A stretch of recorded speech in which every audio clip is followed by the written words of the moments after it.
Olá a todos, bem-vindos a mais um episódio do Projeto 230. Voltamos aqui às cadarias principais, onde fizemos a nossa primeira entrevista, desta vez para entrevistar Ivan Gonçalves, deputado do PS. Muito bem-vindo. Boa tarde, obrigado. E começando desde já por falar da tua vida e começando pela tua infância naturalmente, quando é que tu começas a ouvir falar de política? Eu acho que sempre ouvi falar de política em casa. Eu não tinha nenhum dos meus pais afiliado em nenhum partido político, mas a política sempre fez parte das conversas que nós tínhamos, dos meus interesses, dos interesses familiares, e tive também algumas pessoas que acabaram, cada uma à sua maneira, aliás, 3 pessoas que na verdade já faleceram os 3, mas eu tinha mas acabaram por moldar um bocadinho a minha formação política e o meu interesse. Eu tive quase um segundo avô que era um ex-militante comunista, que esteve preso no Tarrafal e que, portanto, grande parte das coisas que aprendi, também de algum pensamento de esquerda que aprendi por aí. O meu tio, da parte da minha mãe, que por acaso votava no CDS e que também já faleceu, e o meu pai, que era alguém que é óbvio uma referência, que é natural, não é? Mas que era simpatizante do Partido Socialista, não sendo militante, era alguém que era uma pessoa de esquerda, um homem de esquerda, e que estava, e que mais importante até do que a parte da militância partidária, foi alguém com quem eu também partilhei, discuti e aprendi muitos daqueles que são os valores do que é ser de esquerda e daquilo que é uma matriz humanista que eu acho que está intrínseca no pensamento de esquerda.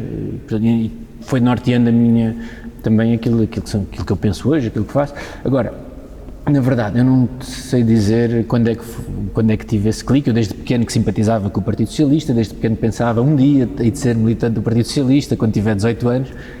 Eu não sabia sequer que na Juventude Socialista se podia inscrever antes dos 18 anos, e quando fiz 18 anos comecei a pensar nisso mais afincadamente, e lembro-me que eu já tinha os meus 20 anos e estudava no técnico, fui aos Correios, ali na rua do lado, mandar uma carta para a Sede Nacional, a ficha de militância, não conhecia ninguém na Juventude Socialista, nem no Partido Socialista. Filiei-me, depois demorei uns meses até que alguém me contactasse, e a partir daí eu tinha 20 anos, comecei a envolver-me, na verdade, nunca mais parei de fazer isto, quer seja, não do ponto de vista, não a tempo inteiro, não do ponto de vista profissional, isso só o fiz quando vim aqui para o Parlamento em 2015, mas na verdade a partir daí a minha envolvência partidária nunca mais cessou, pronto, e enquanto me der gozo, não é, é uma das coisas que eu acho que vou fazer a minha vida toda, quer dizer, embora eu acho também que a política não é uma atividade profissional, é sempre algo que tu vais fazendo em paralelo com aquilo que é a tua vida. No meu caso foram surgindo oportunidades, eu fui eleito deputado e pronto, tento fazer o melhor dentro daquilo que posso. E a parte da engenharia, como é que aparece e porquê engenharia biológica? Eu confesso, eu desde pequeno que sempre gostei muito das ciências exatas, porque eu sempre achei que era mais fácil estudar matemática, porque a matemática tem uma única resposta, e nas ciências sociais era uma coisa que me deixava imensamente frustrado quando ter que escrever um texto e olhar para ele, e cada vez que se revê um texto nós não conseguimos rever e ir melhorando esse texto, e portanto há sempre um sentimento de frustração, e não sentia isso nas ciências exatas, porque há um problema para resolvemos-lo e temos o sentimento de ver cumprido. E portanto, eu desde pequeno que sempre fui tendo alguma afinidade com as ciências exatas, com a matemática, sempre gostei muito de matemática. Curioso, as minhas 2 disciplinas preferidas na escola eram a matemática e a história. Mas fui fazendo esse percurso, desde pequeno que tive, inicialmente até entrei em engenharia informática, porque era aquele curso que desde muito novo eu tinha em mente ir tirar. Depois foi-me despertando algum gosto pela genética e pela microbiologia, e já depois de estudar no técnico soube que havia um curso que era uma engenharia, e para mim a parte da engenharia também era importante, porque gostava de ter um curso que tivesse um bom nível de empregabilidade, também procurando ter uma profissão. Eu nunca pensei quando me filiei na Juventude Socialista aos 20 anos, nunca pensei ser deputado aos 28, nunca pensei fazer política a nível profissional. Portanto, a minha vida estava intensamente focada em ser engenheiro e em cumprir essa função. Portanto, mas já depois de estar no técnico, soube que existia o curso de Engenharia Biológica e mudei e pronto, e fui fazendo. E depois o contacto com a política já vem a seguir, ou melhor, o contacto com a política do ponto de vista partidário, da organização, como disse, já é depois aos 20 anos, no verão de 2017, salvo erro, de 2007, que me filio na JTS, e pronto, e a parte da engenharia foi correndo sempre em paralelo, mas sem nunca já deixar a parte política. E a parte do associativismo no técnico? A parte do associativismo nasce mais ou menos na mesma altura em que depois de me ter filiado na Juventude Socialista, comecei na mesma altura, comecei-me também a ter algum interesse por aquilo que era o mundo associativo no técnico, fui também conhecendo outras pessoas. Eu lembro que o primeiro desafio que tivemos foi reativar o núcleo da Juventude Socialista no técnico, que não existia há cerca de 10 anos e que se andava constantemente em processo de reativação.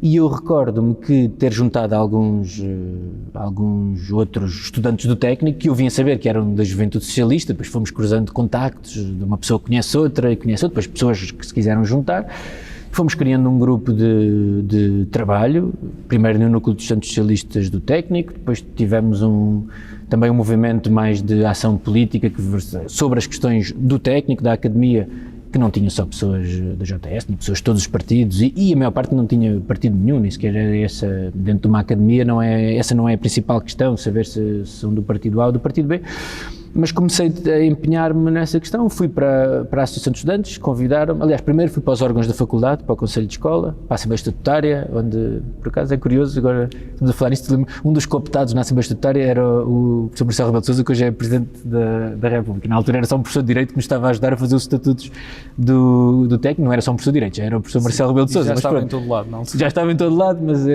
sim, já tinha sido líder do PSD, etc., mas estava lá como especialista em Direito. Fizemos os estatutos do técnico, a seguir houve eleições para o Conselho de Escola, deu-se o caso engraçado de que a lista que vencia esqueceram-se de entregar a lista.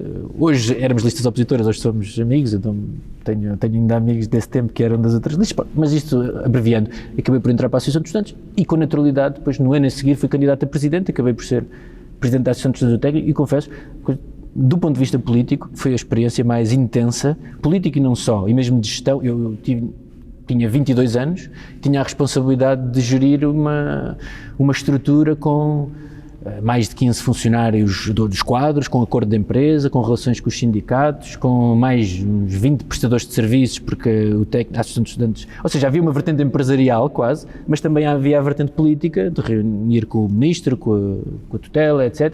Foi um ano, mas foi um ano em que terá sido porventura o ano da minha vida em que eu aprendi mais e cresci mais. E depois pensei, o associativismo é muito interessante, foi uma experiência ótima, mas do ponto de vista pessoal, um segundo ano já não iria aprender tanto e depois saí de cena e pronto, mas fui-me mantendo sempre ativo do ponto de vista partidário. E o que é que se dá a seguir na saída do técnico? E depois a seguir fui fazendo o curso e comecei a me envolver mais na Juventude Socialista. Eu na altura fui convidado pelo Pedro Delgado Alves para coordenar a Organização de Estudantes Socialistas da JTS, que era o secretário-geral da JTS.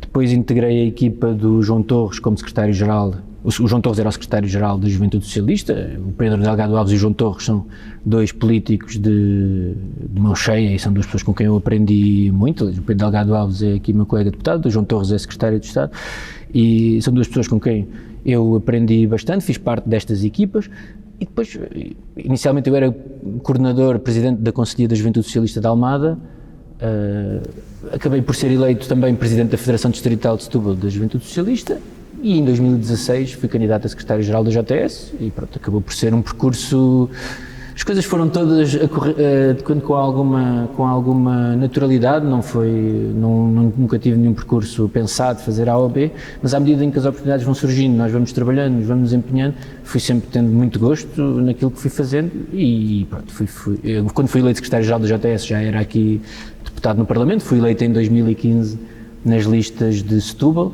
eu era o 8º lugar na lista de deputados, o Partido Socialista elegeu 7, depois formámos governo com o apoio dos partidos de esquerda e pronto, e desde em 2015 o percurso que seguiu foi esse, mais público até, na Juventude Socialista.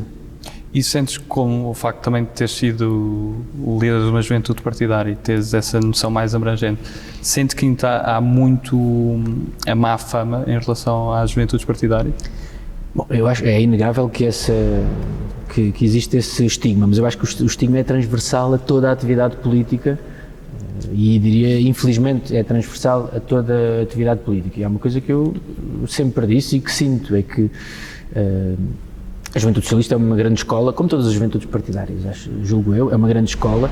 A esmagadora maioria dos militantes da Juventude Socialista são os militantes da Juventude Socialista sem pedir nada em troca. A Juventude Socialista, quando eu era secretário-geral, tinha cerca de 30 mil militantes e a percentagem de pessoas que tinham uma profissão associada à política, como é óbvio, era baixíssima e é baixíssima, e a esmagadora maioria dos militantes da Juventude Socialista fazem-no verdadeiramente porque querem mudar o mundo, porque querem transformar a sociedade, porque querem fazer do mundo melhor, como eu acredito que transversalmente em todos os partidos. Agora, é óbvio que, como em todas as organizações, como nos clubes de futebol, nas associações, nas empresas, quer dizer, depois há comportamentos que não são os melhores, mas isso faz parte da natureza humana. O que que as organizações têm que saber é também ir, à medida que vão avançando, ir escolhendo as pessoas que têm comportamentos que não são eticamente censuráveis e que devem representar as estruturas. Portanto, agora, acho que esse estigma que está associado às juventudes partidárias é injusto. Eu nunca acho que alguns dos vícios os partidos políticos têm-nos, mas têm sempre mais do que as juventudes partidárias. Ou seja, não acho que é um estigma injusto que se associa aos jovens algumas más práticas que estão associadas à vida partidária, porque nos partidos, e eu também sou dirigente partidário hoje, sou presidente de uma conselhia, e habitualmente esses vícios que existem sempre em maior número no partido do que numa juventude partidária, mas pelo contrário, muitas vezes a militância na juventude partidária até é mais abnegada e, portanto, acho que esse estigma é injusto, mas existe e nós temos que trabalhar para o contrariar. E sentes que, como chegaste também deputado muito jovem, há uma diferença mesmo aqui dentro no Parlamento de divisões entre deputados mais velhos e deputados mais novos e de olhar o país e de olhar questões que agora são mais geracionais? Acho que sim, em alguns temas há algumas clivagens geracionais, mas como há clivagens de vários tipos, tu tiveres deputados que vêm do interior, veem o mundo não tanto do interior, mas se vier um deputado que tenha uma vivência mais rural, tem uma visão diferente do mundo do que alguém que tenha feito a sua vida inteira numa cidade. E isso é positivo, ou seja, o Parlamento é suposto ser o sítio que representa o país. E que representa o país como um todo. Aliás, eu acho que um dos problemas que nós temos neste momento é que uma faixa grande do país, a zona interior, é subrepresentada no Parlamento pelo facto de ter menos população. Ou seja, o fator territorial não é tão contemplado na forma como nós elegemos os nossos deputados, ou na proporção com que elegemos os nossos deputados. Essas diferentes experiências, o facto de teres deputados que são jovens, deputados que que têm certo tipo de vivência, outros que são mais velhos, têm outro tipo de vivência, é fundamental para ter um Parlamento que é aquilo que deve ser, que é uma Câmara de representação do país real. Portanto, não vejo nisso problema nenhum. Agora, que há diferentes visões, claro que sim, ainda bem, é por isso que cada um de nós cá está a fazer o seu trabalho. E tendo desempenhado diversas funções, nomeadamente não só em comissões, mas, por exemplo, também na bancada parlamentar, quais é que foram os momentos mais desafiantes que viveste nas diversas legislaturas? Eu, quando fui secretário-geral da JTS, tive vários momentos até de alguma tensão, porque, naturalmente, faz parte do cargo e eu abracei-os com muito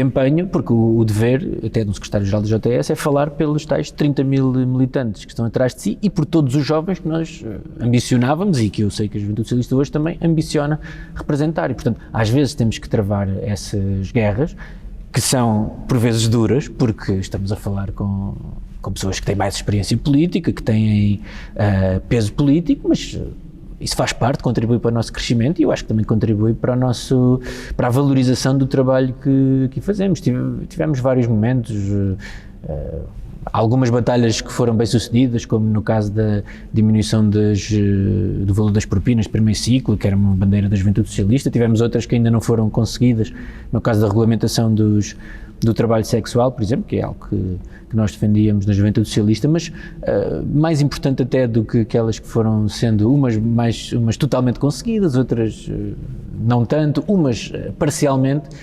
Eu acho que a Juventude Socialista, e aqui falo no caso do Partido Socialista e da relação com a Juventude Socialista, a Juventude Socialista sempre foi o motor de algum progressismo dentro do partido, porque naturalmente a forma como, lá está, essa clivagem geracional de que tu falavas, existe e existirá sempre. Eu não vejo o mundo da mesma forma que alguém que tem 20 anos vê, assim como quando eu tiver 50 anos não verei o mundo da mesma forma que alguém que tem hoje a minha idade vê. E portanto, este progressismo que também faz parte da matriz do Partido Socialista é muito impulsionado pela Juventude Socialista, e ainda bem, porque esse é um dos bons papéis que a JTS tem no seio do nosso partido.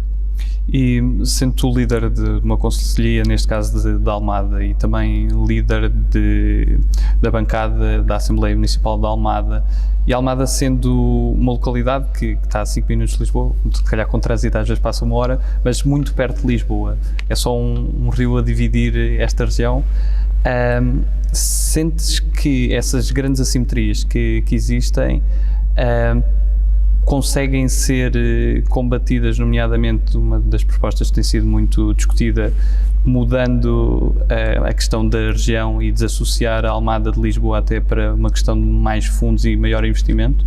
Acho que um dos desafios que nós temos hoje em dia na Península de Setúbal é o de tentar que os apoios que beneficia estão em linha com aquilo que é o nível de desenvolvimento da região. O que é que se passa? É que os apoios europeus, os fundos europeus estão calculados tendo por base uma média de todos os municípios, e essa média é calculada, no caso da Península de Setúbal, em conjunto com a Margem Norte e mais importante do que isso, até com o Concelho de Lisboa, e com outros concelhos que têm um poder de compra mais elevado. A Almada é dos concelhos da Margem Sul que até tem um poder de compra mais elevado, mas aquilo que é importante neste momento e que é importante que existe alguma ação política, é no fundo para que algum do atraso estrutural que existe na região de Setúbal possa ser superado. O que me importa é que se encontrem formas de que isso possa ser feito. Se é com a divisão numa NUT 3, parece-me evidente, mas a NUT 3 tem fundamentalmente efeitos estatísticos, mas parece-me evidente que pela NUT 3 deve existir essa divisão, até para nós percebermos verdadeiramente de que é que estamos a falar. Temos que ter dados estatísticos para tratar da Península de Setúbal. Na questão da NUT 2 ou não, essa é uma possibilidade, essa possibilidade está em estudo, o Governo também já o disse, os deputados do Distrito também já o disseram, mas aquilo que é importante é que existam passos políticos, no fundo, para não aprofundar estas assimetrias, porque a Margem Sul não deve ser prejudicada face à Margem Norte, ou face aqui ao Concelho de Lisboa. Isso é verdadeiramente aquilo que nos preocupa. No caso da gestão, e também ao encontro daquilo que tu perguntavas, eu hoje em dia tenho responsabilidades no partido e, portanto, eu acho que os líderes têm sempre, a principal responsabilidade de um líder é conseguir fazer sínteses daquilo que... É muito fácil se nós quisermos apenas impor a nossa vontade, mas o líder tem que saber também representar a vontade daqueles, tem que saber conduzir, ou dirigir, ou tentar ter um caminho, mas também tem que ir ouvindo as pessoas que dirigem. Portanto, eu hoje, sendo líder de uma estrutura do Partido Socialista, aquilo que também vou tentando é minimizar essas tais clivagens geracionais. Eu não olho para o partido e para a militância partidária da mesma forma que algumas outras pessoas que passaram por outras coisas que foram muito importantes e que estiveram até na construção do Partido Socialista.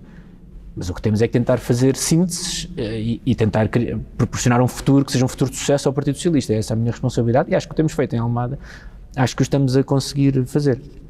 Passamos agora para a segunda parte da nossa entrevista e começamos com a nossa típica escolha entre humildade e ambição. Bem, eu acho que a humildade é fundamental, porque nós temos que perceber quer dizer, as pessoas são todos nós temos as nossas limitações e temos que estar gratos por aquilo que nos acontece de bom. Agora, também é preciso ter alguma ambição na vida, nem que seja a ambição não precisa ser uma ambição pessoal, mas uma ambição de transformar e de melhorar o mundo em que vivemos. Mas entre as duas eu escolheria a humildade, acho que, como se calhar 100% dos deputados a quem tu já fizeste essa pergunta. Vai variando, mas mais pela humildade. Cães ou gatos? Eu tenho uma gata, portanto, se calhar os gatos são mais autónomos e, portanto, a minha vida também... E como é que se chama a gata? Chama-se... A gata, na verdade, não é minha, é da minha mãe, portanto, chama-se Nini às vezes, outras vezes chama-se gata. Eu chamo-lhe como calha, mas os gatos é um bocadinho diferente. Já conheci uma pessoa que se chamava Ágata, a gata, porque chamava a gata. A gata, não, a minha mãe chama-lhe Nini, mas... os gatos, tu podes chamar o que quiseres, é capaz de ser polémico isto, mas eles não ligam muito ao nome que nós lhes damos. Pedro Sánchez ou Macron? Pedro Sánchez. Segurança ou liberdade? A liberdade, mas não há liberdade sem alguma segurança, mas a liberdade, primeiro. Campo ou cidade? Eu sempre achei que era uma pessoa de cidade, mas confesso-te, com este último ano fui descobrindo alguns prazeres do campo e da vida ao ar livre, mas acho que continua a ser um citadino, mas se calhar em transformação. Técnico ou FCT? Essa pergunta é difícil. Porque mas eu tenho que ser sincero, eu fui para o técnico porque preferi o técnico, portanto o técnico está intrinsecamente ligado à minha vida. Agora a FCT é uma grande escola e está ligado à terra. E está ligado à terra e é um dos motores de desenvolvimento do meu concelho, mas pronto, é muito difícil nesse caso escolher a FCT em detrimento do técnico. Chutes e pontapés ou Rui Veloso? Chutes e pontapés. Biden ou Bernie Sanders? Bernie Sanders naquilo que representa, mas confesso-te que há momentos em que a moderação também é importante e o Biden foi importante na eleição de 2020 para garantirmos aquilo que muitas vezes é fundamental em política, que é a solução menos má de todas. Ou seja, se calhar hoje em retrospectiva diria que o Biden tinha melhores hipóteses de vencer o Trump e naquele momento era isso que importava. Agora, se formos ao plano ideológico, aquilo que cada um defende de forma mais crua, Bernie Sanders. Cacilhas ou Caparica? Se calhar Cacilhas, porque a Caparica costuma ter muita gente, porque os lisboetas vão todos para a Caparica e, portanto, muitas vezes os almadenses preferem Cacilhas. Camões ou Bocage? Camões, mas Bocage acho particular graça, mas Camões, sim. CP ou Fertagos? Fertagos. 25 de Abril ou Vasco da Gama? Embora, Fertagos, porque é o desenvolvimento que nós tivemos na Península de Setúbal, com a possibilidade de termos um comboio como o da Fertagos, agora, não estamos a falar da empresa por si só e das questões do facto de uma ser privada ou pública, não é tanto essa a questão. Agora, aquilo que representa e aquilo que representa para o desenvolvimento da minha região, termos um comboio a passar a ponte, esse comboio, ser Fertagos ou de outra empresa, esse comboio é muito importante. 25 de Abril ou Vasco da Gama? 25 de Abril. Nascer ou Porto Sol? O Porto Sol. Tejo ou Sado? Tejo. 230 ou 180? 230. Porque se eu percebo bem onde é que queres chegar com a pergunta, eu acho que os 230 são o que nos garante que o nosso país todo, nas suas várias dimensões, é representado e nas suas várias tendências. Por os 180, aquilo que beneficiaria era uma ainda maior concentração nos territórios de alta densidade populacional e prejudicaria os partidos mais pequenos, que também são importantes aqui no Parlamento. Portanto, é essa a questão entre os 230 e os 180, os 230. E se pudesses já amanhã convidar uma personalidade nacional ou internacional para almoçares, com quem gostasses de aprender, quem é que seria essa pessoa? Eu acho que... Eu tenho alguma resistência em idolatrar pessoas, porque toda a gente faz coisas boas e coisas más. Claro que há pessoas que fazem muitas coisas boas, mas toda a gente faz parte da dimensão humana. Dificilmente encontraria um político ou outra figura qualquer em que eu dissesse que me revejo totalmente, mas correndo o risco de ser até um bocadinho clichê, mas eu acho que das figuras atuais que temos, o Obama claramente é alguém que inspira o trabalho que nós vamos aqui fazendo e, portanto, provavelmente seria o Obama, mas não numa vertente, não numa questão de ser um ídolo no sentido mais estrito do termo, mas porque é alguém que eu acho que tem uma evidência que é muito interessante. E além da Promised Land, que outros livros recomendas e que gostas? Não, por acaso não costumo ler livros de políticos. Se calhar faço, porque acho que essas coisas, por definição, costumam ser um pouco panfletárias. Gosto mais de outro tipo de livros. Eu já gosto muito de história. Neste momento estou a ler um livro que me ofereceram no aniversário, que se chama SPQR, que é sobre a história de Roma. E eu vou sempre lendo 3, 4 livros, vou lendo. Estou a ler também outro, que é Uma Breve História da Economia, tenho lá na minha mesa de cabeceira, e ao mesmo tempo estou a ler outro livro, enfim, vou lendo quando posso, que é um livro de contos do Edgar Allan Poe. Mas esses livros são aqueles que eu tenho na mesa de cabeceira neste momento e que vou lendo, porque nem sempre a vida também permite, e depois os interesses vão mudando, às vezes apetece mais uma coisa, outras vezes apetece-me mais outra. Tenho também, desde o início da pandemia, que ando para ler A Peste do Camus, que eu gosto muito, já li vários, mas ainda não consegui começar, mas espero que este verão. E no mundo da música?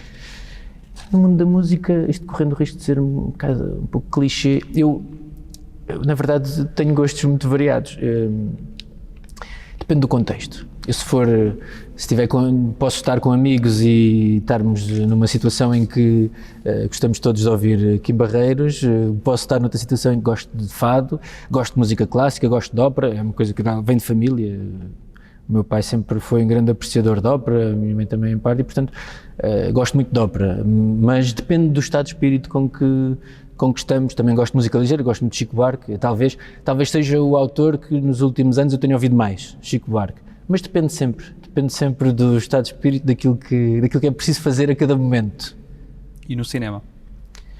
No cinema, eu confesso que, no cinema propriamente dito, eu não me lembro qual é que foi o último filme que vi no cinema, porque todos nós, infelizmente, acho que estamos a sofrer desse, e a última vez que fui ao cinema acho que fui ver um filme qualquer que não tinha grande interesse, porque agora não estreiam filmes no cinema interessantes, foi quando há algum desconfinamento destes, fui ver, mas eu gosto muito daquele tipo de filmes policial, e portanto, e dos clássicos, quer dizer, há uns anos fiz um esforço por ver todos os filmes do Hitchcock, porque acho que gosto desse tipo de filmes e já os vi quase todos, mas gosto daqueles filmes policiais, do Poirot, do Sherlock Holmes, gosto bastante. E depois, pronto, todos os clássicos, acho que nos clássicos aprendo sempre qualquer coisa, quer seja nos livros ou nos filmes, gosto bastante. E claro, também gosto de Star Wars, também gosto às vezes.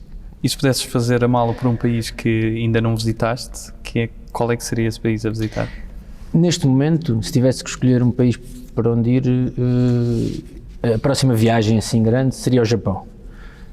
Mas também já há uns anos que portanto estas coisas às vezes vão sendo adiadas, mas provavelmente o Japão era um país que eu gostava de conhecer. E passamos um conjunto de palavras soltas e peço que me digas numa ou em poucas palavras que é que associas a cada palavra, e a primeira que escolhi é subúrbios. Eu percebo, não é algo, percebo, quando se fala em subúrbios não penso na minha terra, ou seja, não penso em Almada, apesar de que para quem está aqui na margem norte possa ser associado. Eu acho que nos subúrbios de qualquer grande cidade há muitas coisas interessantes que se passam nos subúrbios. Aquilo que eu almejo é que Almada também tenha a sua centralidade e que, portanto, que daqui a 20 anos, quando nós estivermos a fazer a mesma entrevista, tu não digas subúrbios a pensar que eu te vou dizer Almada. Sim, e que às vezes tem essa conotação mais pejorativa. Sim, não, mas não, porque acho que para quem vive em Almada não reconhece Almada como sendo um subúrbio, mas claro que é um subúrbio de uma grande cidade, mas tem que adquirir uma centralidade nova e isso faz parte também do projeto do Partido Socialista para Almada. Margem Sul. Margem Sul é a minha casa, portanto eu tenho um grande carinho. Também gosto bastante da Margem Norte. Eu vivo desde os 18 anos que eu faço grande parte da minha vida aqui em Lisboa, mas a Margem Sul, pronto, é a minha casa. Disparidades. Acho que todas as disparidades, aquelas que são injustas, devem ser combatidas. É óbvio, não no sentido... Diferenças existirão sempre e aquilo que também lutamos é para que o mundo, nas suas diferenças, que sejam sempre respeitadas. Disparidades, quando elas se traduzem em desigualdades, acho que é o dever de qualquer homem de esquerda e qualquer mulher de esquerda é combatê-las para termos um mundo mais justo. Camaradas. Os camaradas, ao longo dos últimos quase 15 anos da minha vida, os camaradas têm sido os meus amigos, em certos momentos a minha família. Portanto, é uma palavra que me diz muito e que preencheu grande parte da minha vida nos últimos anos. Uma vez ouvi uma frase de um amigo que me dizia que do João Torres, uma vez me dizia dizer que os militantes da JS foram os livros que ele não teve tempo de ler e os filmes que não teve tempo de ler. Eu estou aqui a citá-lo porque não vou repetir a minha frase, mas muitas vezes para alguém que vive a política como eu tenho vivido ao longo dos últimos anos, e o facto, quando se dedica quase a vida toda, por exemplo, a uma estrutura como qualquer secretário-geral da Juventude Socialista teve que fazer, como noutras estruturas de grande dimensão, em que nós temos que... Eu, ao longo dos 2 anos que fui secretário-geral da JS, eu acho que passei 2 ou 3 fins de semana em casa. O resto passava a ir pelo país com camaradas, saber os problemas deles e às vezes até com as famílias, íamos conhecendo. Foi, como diria outro ex-secretário-geral da JS, Sérgio Sousa Pinto, dizia que era um betinho de Lisboa até ter entrado para a Juventude Socialista e que foi conhecer o país. Eu não era um betinho de Lisboa até porque não sou de Lisboa, mas os camaradas são, em grande parte, da minha família, pronto, uma segunda família, vá. Paz sociais. As pazes sociais são importantes, em certos momentos também é preciso que exista algum conflito social, mas a paz social eu acho que é algo que nós devemos procurar, desde que não seja com a submissão de uma das classes, se quisermos entender assim, a outras, e portanto com equilíbrio, naturalmente, mas a paz social é importante. Desenvolvimento. Realmente é aquilo que eu acho que precisamos para o nosso país, é aquilo que Portugal precisa. Corrupção. A corrupção é um fenómeno, 2 pontos. Por um lado, que deve ser combatido e que tem que ser combatido. Por outro, Portugal, apesar de termos fenómenos de corrupção, alguns deles endémicos, mas muitas vezes a nossa percepção de corrupção é superior à corrupção que de facto existe no nosso país. Agora, os políticos não podem deixar de fazer do combate à corrupção, os políticos sérios não podem deixar de fazer do combate à corrupção, que eu acho que são a esmagadora maioria dos políticos, as pessoas que eu vou conhecendo ao longo dos últimos anos que fazem política, fazem-no porque acreditam genuinamente naquilo que defendem e porque querem melhorar o país, as suas terras e o mundo, mas a corrupção, todos os políticos têm que se empenhar e têm também que dar mostras de que se empenham no combate à corrupção, até para combater alguma da percepção que eu acho que é errada que existe, que não é feito o suficiente nessa área. Aeroporto. Aeroporto é uma necessidade. Família. Família é o principal suporte. Eu acho que se hoje sou uma pessoa, às vezes não damos muita importância àquilo que damos por garantido. Eu vou ao longo dos anos sentindo algo que se calhar todos nós sentimos, é que vamos sempre em perda, ou seja, há um conjunto de pessoas que eu hoje gostava de ter ainda comigo e que já não tenho, vamos perdendo, não é? Faz parte do crescimento e vamos vivendo com isso. Mas eu tenho uma família que me deixa muito feliz e que foi sempre um suporte fundamental para eu poder ser uma pessoa feliz e realizada, também com a política, mas não só.